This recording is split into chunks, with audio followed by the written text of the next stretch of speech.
تصور الشيء على خلاف ما هو به بالواقع.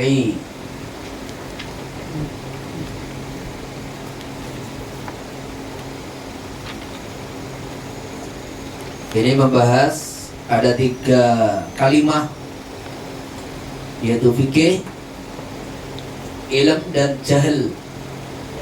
Kemudian ada ilmu daruri, ada ilmu muktasab. Jadi ada 5 istilah yang dibahas. Fikih itu adalah salah satu cabangan ilmu. Maka fikih itu lebih khusus maknanya daripada ilmu. Wal fiqhu bil makna syar'i iku khassu minal ilm. Lebih khusus maknanya daripada makna ilmu.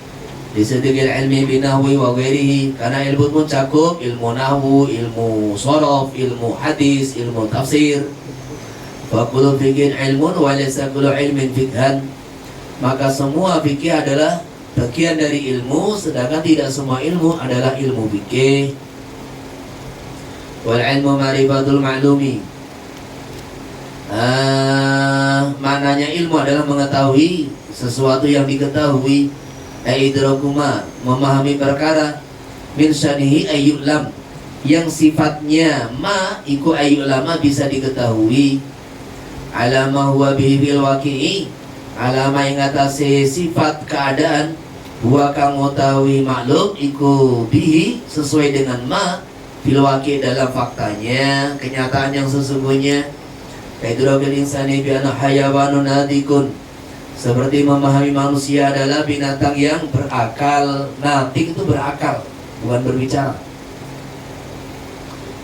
Wal jalu tawi jalku tasawwuru syai', memahami sesuatu ala khilafi ma tidak sesuai dengan kenyataannya, ala khilafi ma huwa bi fil waqi'i, memahami sesuatu tidak sesuai dengan fakta sesungguhnya. Kaidrafil falasifah anal alima, seperti pemahaman para ahli filsafat bi anal alama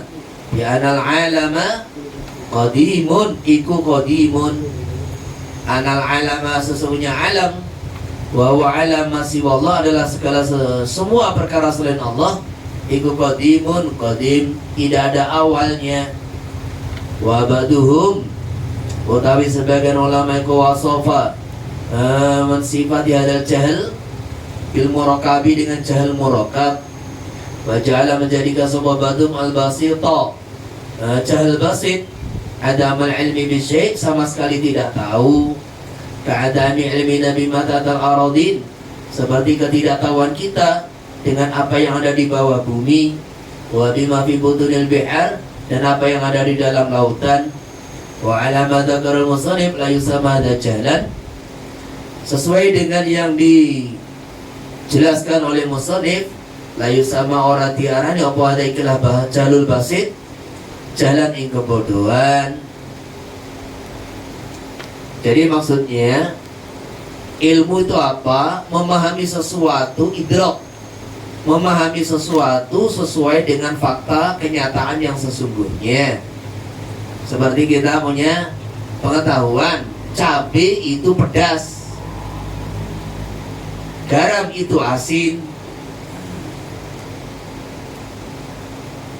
kan gitu kan? Itu namanya ilmu sesuai dengan kenyataan. Manusia itu adalah binatang yang berakal,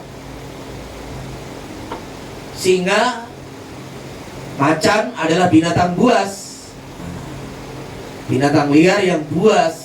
Nah, itu namanya pengetahuan yang sesuai dengan, pemahaman yang sesuai dengan kenyataan. Lah, jahil adalah memahami sesuatu tidak sesuai dengan kenyataan. Lah, yang dimaksud oleh musannif itu adalah jahlun murakab. Jadi orang tuh merasa punya pemahaman yang benar, ternyata apa yang dia pahami salah. Nah, itulah yang dimaksud oleh Imam Haramain. Nah, ini oleh sebagian ulama dikatakan jahlun murakab. Kenapa dikatakan jahlun murakab? Dia merasa benar, ternyata salah. Nah, gitu. Jadi kita punya pemahaman, wah itu tuh begini, begini, begini. Ternyata apa yang kita pahami salah, tidak sesuai kenyataan. Itulah jalur murokab. Lah kalau jalur basit itu nggak tahu sama sekali. Ini loh, kayak kamu itu diuji dengan imtihan, ujian. Kalau esai itu nggak bisa ngisi, apa? Memang nggak tahu sama sekali, nggak ada gambaran sama sekali. Itu jalur basit. Pertanyaan esai suruh ngisi. Lah kita belas nggak ada gambaran untuk jawab, nggak ada gambaran. Itu jalur basit. Kalau kita meyakini, oh ini jawabannya ini, bukan ngawur ya, punya keyakinan, oh ini jawabannya ini, ternyata salah. Itu jalur murokab.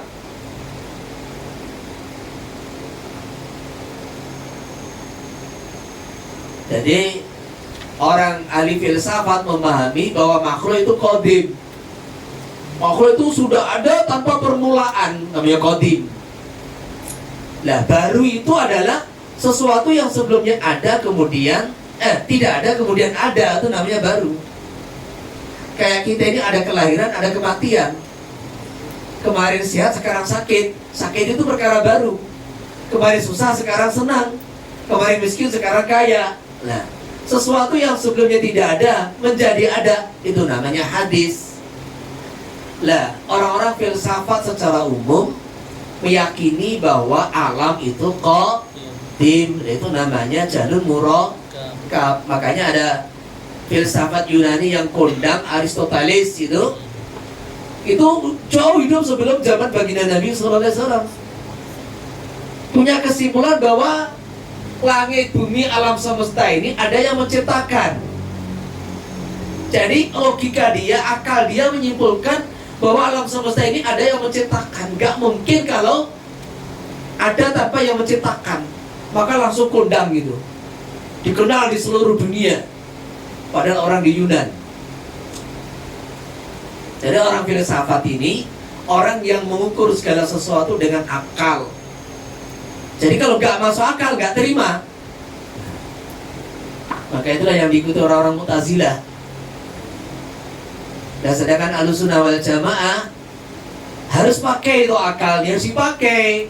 Tapi nggak boleh dalam memakai akal bertentangan dengan nas. Jadi akal tetap harus dipakai untuk ngaji usul fikih. Fikih ini istimbat. Istimbat itu adalah menggali sebuah hukum, mengadakan penelitian. Maka dengan penelitian ada kesimpulan. Maka ini harus pakai akal. Maka nanti ada namanya ilmu daruri, ilmu yang didapat tanpa belajar, tanpa penelitian, langsung spontanitas. Nah, ada yang didapat itu dengan belajar, menggali, mempelajari. Nah, inilah yang namanya ilmu fikih. Allati tariquhal ijtihad.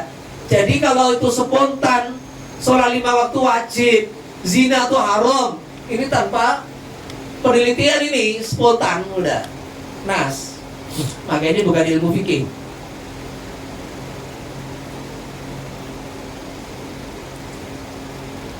Jadi pahami ya. Ada jalur, ada dua, jalur murokab, jalur basit. Saya nggak tahu. Wal ilmu ada dua, ilmu daruri, ma la yaqa' nadarin wa istidlalin. Ilmu yang didapat tanpa berpikir dan ambil dalil. Kal ilmil waqi bihi hawas al khamsi adhairati. Seperti ilmu yang didapat dengan salah satu indera 5 yang dohir. Karena ada indera 5, ada indera batin. Indera batin. Jadi ilmu yang didapat dengan salah satu indera 5, contohnya mamanya apa itu, kulkas itu dingin, nah disentuh tanpa penelitian, tinggal tangan masukkan itu rasa dingin. Api itu panas, nah, cabai itu pedas, masukkan ke lidah, namanya indera perasa. Ada indera perasa, ada indera sentuh, ada indera penglihatan, ya, nah. Langit itu warnanya biru. Kemudian ada indera pendengaran. Jadi ada indera penciuman. Ini baunya wangi, mawar itu wangi, melati itu wangi, bunga bangkai itu busuk. Itu namanya ilmu daruri, as-sama wal basar, pendengaran, penglihatan, sentuhan, indera sentuhan, peraba, asyummu, indera pencium atau kemudian perasa. Bainahu yasulu bi mujarradul ihsas, maka ilmu daruri dapat dengan hanya merasakan dia dengan hawas al-khamas min ghairi nadharin wastidlalin, tanpa berpikir, tanpa ambil dalil. Wa amal ilmu muktasabu, ilmu yang didapat dengan usaha. Bahwa al-mawqufu ala nadhari wal istidlal, ilmu yang ada didapat selepas berpikir, meneliti dan mencari dalil. Al-ilmi bi annal alama hadisun, seperti keyakinan bahwa makhluk adalah baru. Bainahu mawqufun ala nadhari bil alami, maka ini didapat selepas berpikir mengenai alam. Wa mana apa saja nusyahidu yang kami melihat langsung di dalam alam, min taghayyur, daripada perubahan-perubahan. Fa yang taqilu min taghayyuri ila hudusihi, maka berubah dari perubahan kepada perkara baru. Manusia kecil, dewasa, tua, sesuatu yang berubah berarti tajaddud. Mengalami perubahan berarti mengalami perkara baru. Nah, sesuatu yang baru, kesimpulan bahwa alam itu baru, itu adalah harus berpikir.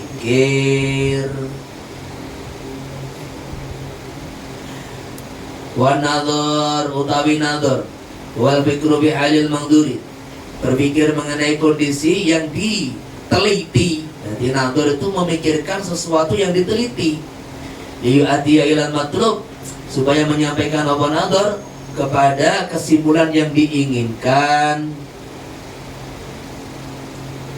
Jadi kita ini ingin tahu niat dalam wudu itu hukumnya bagaimana, maka diteliti itu dalil-dalil sehingga mencapai kesimpulan niat itu wajib.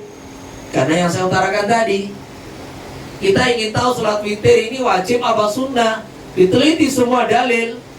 Lah, hasil penelitian ternyata witir itu sunnah muakkadah. Nah, ini namanya matlub, kesimpulan hukum, kesimpulan final akhir. Ya, Imam Syafi'i radhiyallahu anhu meneliti ini waktu maghrib ini panjang sampai terbenamnya mega merah, ataukah waktu yang cukup untuk sholat 5 rakaat dan kaitan dengan sholat. Maka Qul-Qadim, beliau meneliti hadisnya seorang yang datang ke Madinah, tanya mengenai waktu sholat. Maka apa sabda Nabi SAW? Kamu belajar di sini 2 hari, ikuti sholat saya. Jadi ada orang tuh kalau datang kepada Nabi langsung praktek sholat. Ilmunya ilmu praktek, diamalkan. Bukan, oh waktu maghrib begini, isya begini, subuh, duhur, asar, enggak. Kamu sholat di sini 2 hari. Maka hari pertama baginda Nabi SAW sholat di awal waktu. Hari kedua sholat di akhir waktu atau 2/3 akhir. Nah, termasuk maghrib, beliau sholat di akhir waktu. Selesai sholat di akhir waktu, beliau bersabda, waktu maghrib malam yaghib asyafaqu. Riwayat lain, waktu maghrib malam yasqut asyafaqu. Riwayat lain ada tambahan malam yaghib saurus syafaq atau faurus syafaq. Nah, tetapi Imam Syafi'i ketika pindah ke Mesir meragukan kesahihan hadis ini, meragukan sanadnya. Sehingga kalau Qatib beliau pakai itu hadis ketika pindah ke Mesir, beliau tidak pakai. Beliau kembali kepada hadis Jibril malam tanggal 27 Rajab, di mana siang hari selepas Isra Mi'raj mulai duhur 2 hari baginda Nabi diajari Jibril tata cara sholat sekaligus waktu-waktu sholat. Itu sahih hadisnya. Jadi sahih. Nah di situ malaikat Jibril sholat duhur, asar, isya, subuh ada awal, ada akhir. Entah akhir atau 2/3 akhir. Nah sedangkan sholat maghrib 2 hari di waktu yang sama di awal waktu. Kalau itu Imam Syafi'i tidak diragukan sahih. Maka kalau jadi menyatakan waktu maghrib waktu yang cukup untuk bersuci, nutup aurat, sholat 5 rakaat. Adzan iqamah sholat 5 rakaat. Ini kesimpulan akhir. Jadi matlub, dia ingin tahu bagaimana sebetulnya waktu maghrib. Nah ternyata setelah diteliti oleh ashab, hadis yang di Madinah itu sahih. Hadis itu sahih. Maka sesuai wasiat Imam Syafi'i, idza sahal haditsu fa huwa madhhabi wa adribu biqali aradul haiti. Kalau saya ragu-ragu mengenai sebuah hadis kemudian saya tinggalkan dan diteliti oleh orang-orang selepas saya ternyata hadis itu sahih, hasan minimal, itulah madhabku. Tinggalkan pendapat pribadiku. Ini makna idza sahal haditsu fa huwa madhhabi wa adribu biqali aradul haiti. Ini namanya nadhar. Jadi mengadakan penelitian untuk mencapai satu maksud. Orang di dunia meneliti teknologi pagi sampai malam, pagi malam untuk menghasilkan teknologi terbaru. Dokter di laborat meneliti untuk menyimpulkan sebuah penyakit, apa obatnya. Nah, gitu. Ini matlub. Walisitra tolabut dalil liyadilal matlub, supaya menyampaikan ketujuan dia. Famu'atan nadhar wal istil wahidun, maka kesimpulan final akhir, kesimpulan akhir, tujuan akhir dari nadhar istidlal adalah satu, yaitu matlub, yaitu apa yang diinginkan, ilmu yang diinginkan. Baca mengumpul lagi sopal musonef, bacamul musonifi, utawa oleh gabung lagi musrebe nama antara nadhar istidlal fil isbat wa nafi dalam menetapkan hukum ikut takkid, menetapkan atau meniadakan hukum ikut takkid itu sekedar takkid.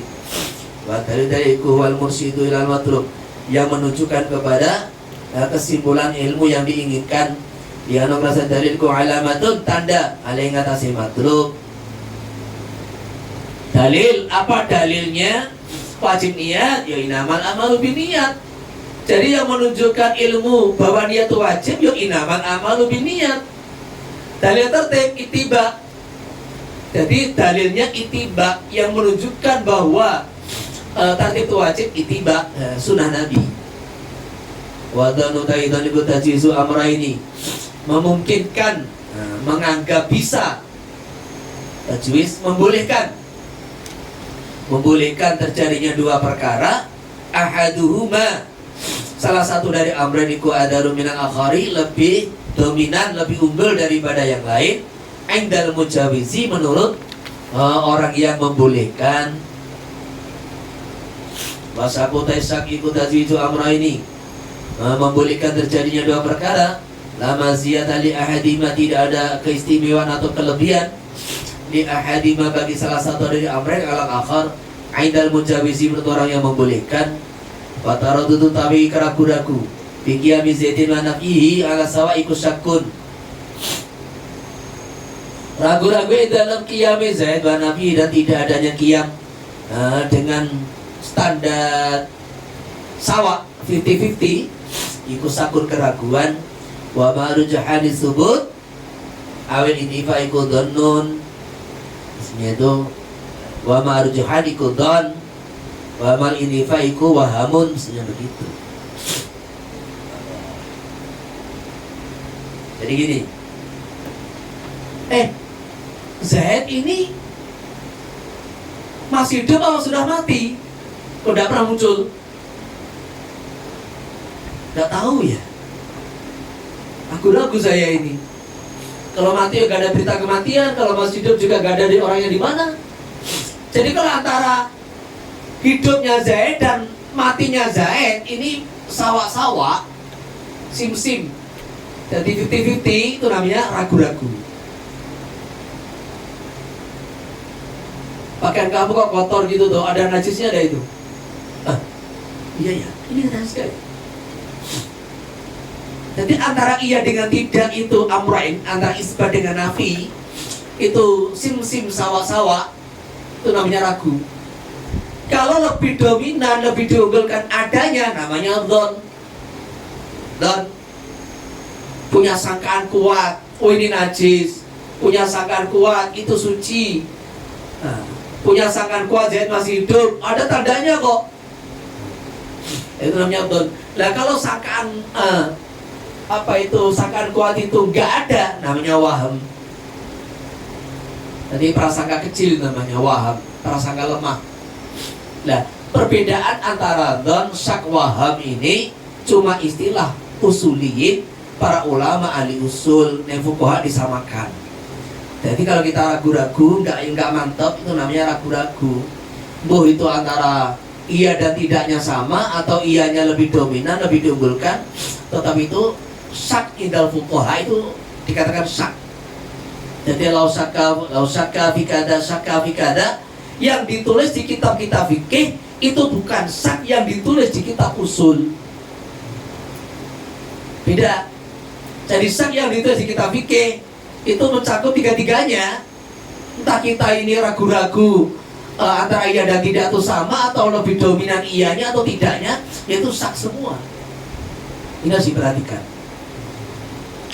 Wa usulul fikih, usul fikih alladhi wudi'a fi hadithul waraqat, alladhi wudi'a yang dikarang, disusun. Wudi'a itu diciptakan, dikarang, disusun. Di dalam alladhi apa hadil waraqat, beberapa lembar. Ikut turukuhu, jalan-jalan menghasilkan fikih, metode cara menghasilkan fikih ala sabilil ijmal, dengan cara global. Kamu mutlaqil amri wa nahyi. Jadi mutlaqul amri wa nahyi lil wujub, mutlaqul amri lil wujub. Mutlaqnya amar itu menunjukkan arti wajib, mutlaqul nahyi lil tahrim. Mutlaqil amri la yadullu ala takrar, tidak menunjukkan diulang-ulang begitu. Wabilin Nabi sallallahu alaihi wasallam, perbuatan Nabi, ijma, qiyas, istishab.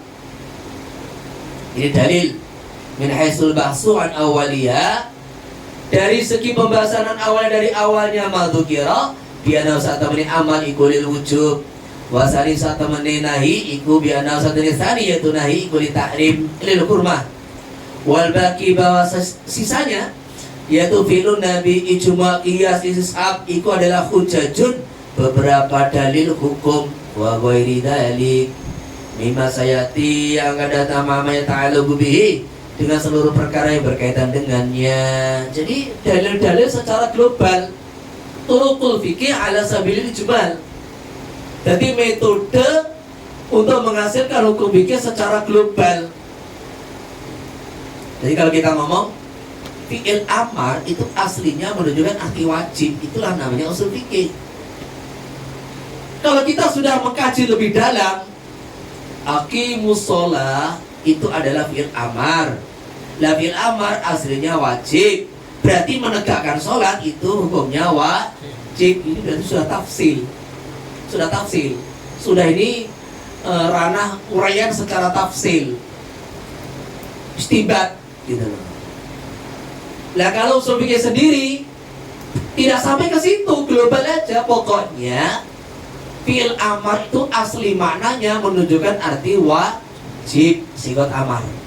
Dan sigot nahi, fi'il nahi, mana aslinya menunjukkan arti haram. Udah. Maka fikihlah bituruki ala sabili tafsil, lain dengan metode menggali fikih secara tafsir. Nahu aqimus shalah wala taqrabuz zina. Lafaz aqimus shalah ini sudah langsung membahas ayat gitu loh. Membahas ayat, contoh ayat. La taqrabuz zina wa sholati bil Ka'bah, seperti sholatnya Nabi SAW di dalam Ka'bah. Kama kharaja Syekhan wa ijma'ala, ijma'nya ulama ala anna li bintil ibni asudusa ma bintil sulbi haitsu la mu'assiba lahuma, bahwasanya cucu perempuan satu, cucu perempuan dari anak laki-laki iku asudusa, iku anna li bintil ibni asudusa, bahwasanya cucu perempuan dari anak laki-laki mendapat 1/6 ketika bersama dengan anak kandung, satu anak kandung. Jadi cucu perempuan dari anak laki-laki mendapat 1/6 ketika bersama dengan satu anak perempuan kandung, dengan syarat haitsulah mu'asibalahuma, tidak ada ahli waris asobah. Itu namanya ijma. Wa qisasil burri alal aruzi. Ini kayak terbalik ini. Bur itu ada dalam hadis, nih arus tuh nggak ada. Ini mestinya terbalik ini. Mengkiaskan beras di atas bur. Fitina ibai badi bibadin, di dalam dilarang menjual sebagian dengan sebagian sesama yang lain. Ila misran bimisrin yadan diyadin, kecuali ukurannya sama dan serah terima di majlis, kama rawahu Muslim. Wa tisabitara liman syakka bi baqaiha, melanjutkan hukum suci, melanjutkan hukum suci bagi orang yang ragu-ragu dalam baqau taharah. Falaysa maqarana kulah turukuhu ala sabili tafsil. Metode fikih secara tafsil iku min usulil fikih wa indukira ba'du fi kutubi tamsilan, walaupun disebutkan sebagian turuk fi kutubi dalam kitab-kitab usul fikih secara tafsilan sebagai contoh. Jadi kalau sudah bicara per ayat per hadis, metode secara tafsil, maka ini sudah keluar dari usul fikih.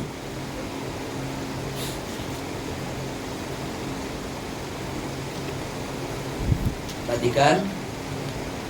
Wa usul fikih turuku ala sabilil ijmal wa kaifiyatul istidlali biha. Usul fikih itu membahas apa? Atau satu turukuhu, yaitu dalil-dalil fikih secara global. Terus tata cara istidlal biar dengan turuk. Turuk itu dari kan dalil gitu aja.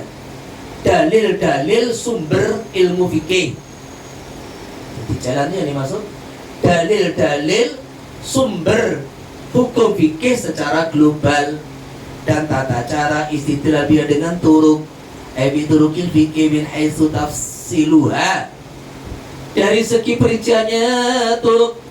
Aida ta'arudiyah, ketika bertentangan satu sama lain. Kau ini meranani turuk ikudun niatan min taqdimil khasi alal am.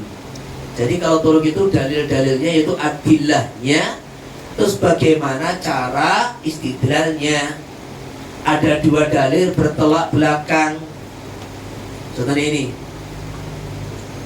ada orang tanya kepada baginda Nabi sallallahu alaihi wasallam, ya Rasulullah, apa yang halal bagi kami kalau istri kami sedang haid? Dua hadis. Satu dijawab, ma fawqal izar, rawahu Abu Dawud. Ini riwayat Abu Dawud, ma fawqal izar. Yang halal bagi kamu adalah di luar izar. Izar itu apa? Pakaian wanita antara pusat dengan lutut. Jadi kamu boleh istimta, bersenang-senang dengan istrimu ketika haid, yang penting di luar izar. Hadis Muslim menyatakan, apa yang halal bagi saya ya Rasulullah ketika istri kami haid?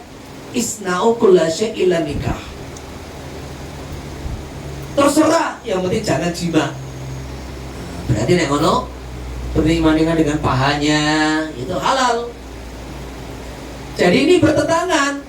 Hadis yang pertama ma fawqal izar, jadi istimta bima baina surah wa ribah haram mutlak, entah jima bukan jima haram.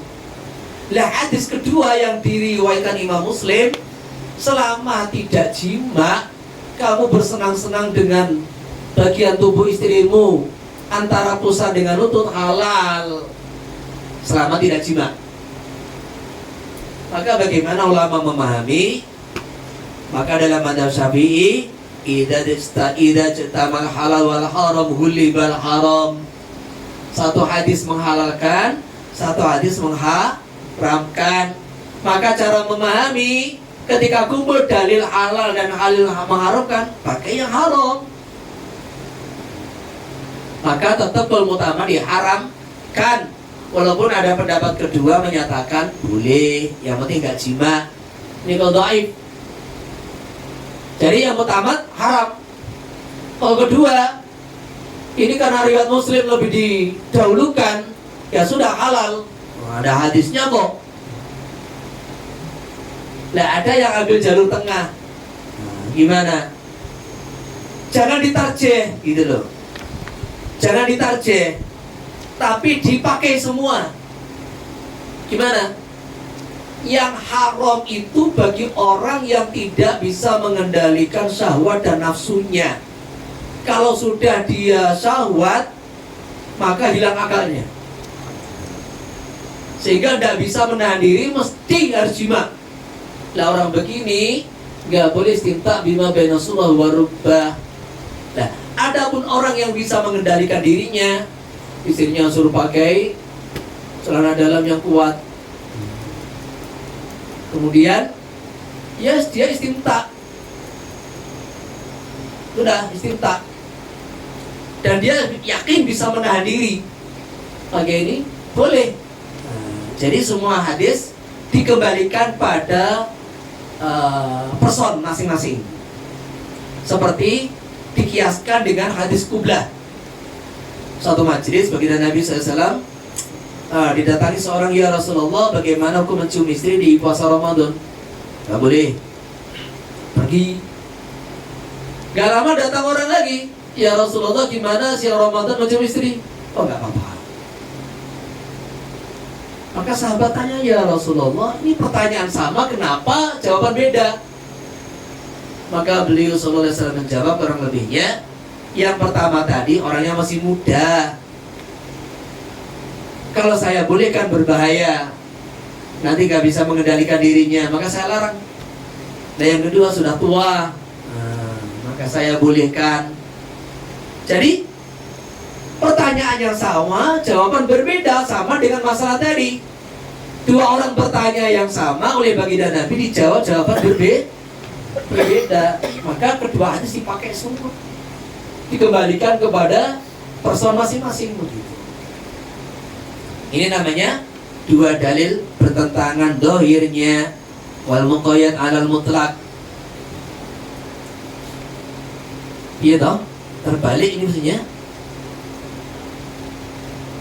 Jadi mutlak alal muqayyad, yumalul mutlak alal muqayyad. Ya kayak tadi, kias bur alal arus, ini terbalik. Mestinya kias arus alal bur.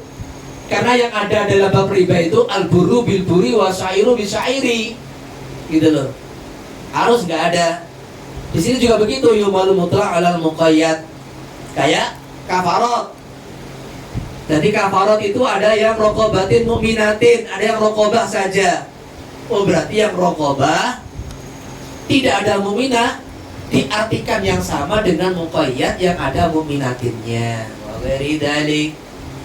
Wa kayfiyatu istidlal bi tajurru, utawi kemampuan ambil istidlal biya dengan turut ikut tajurru, menarik ila sifati man yastadillu biha, kepada sifatnya orang yang mampu istidlal biya dengan turut. Wa ta'imanibal mustahidu, pada utawilah hadis salasah iyal fannu al musamma, pembahasan tiga dari satu membahas dalil. Kita pula sudah Nabi Juma Qiyas, you know? Yang kedua, tata cara menerapkan dalil. Yang ketiga, ada kemampuan mengambil dalil, mestinya ada orang yang mampu. Itulah namanya mujtahid. Maka tiga pembahasan inti itulah dalil, tata cara menerapkannya, kaifiyatul istidlal, dan siapa yang mampu memakainya. Itulah pembahasan usul fikih. Iyal fanul musamma bisul fikih litawakufil fikih alaihi, karena terwujudnya fikih harus ada usul fikih. Jadi pembahasan fikih itu ada tiga: dalil, adillah, yang kedua tata cara penggunaannya bagaimana, yang ketiga siapa orang yang layak untuk istidlal. Nanti di bab akhir. Tidak semua orang. Seperti penggunaan obat. Bagaimana cara penggunaan obat? Ini mesti berkaitan dengan siapa yang mampu menggunakan obat, yaitu para dokter begitu itu. Dah. Cukup ya? Istirahat. Sudah dapat 5 lembar. Jadi besok pagi lanjut ya.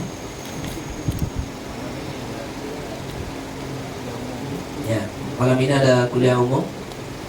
Insyaallah, segera. Nanti bahasa Isa ada apa kita ngobrol-ngobrol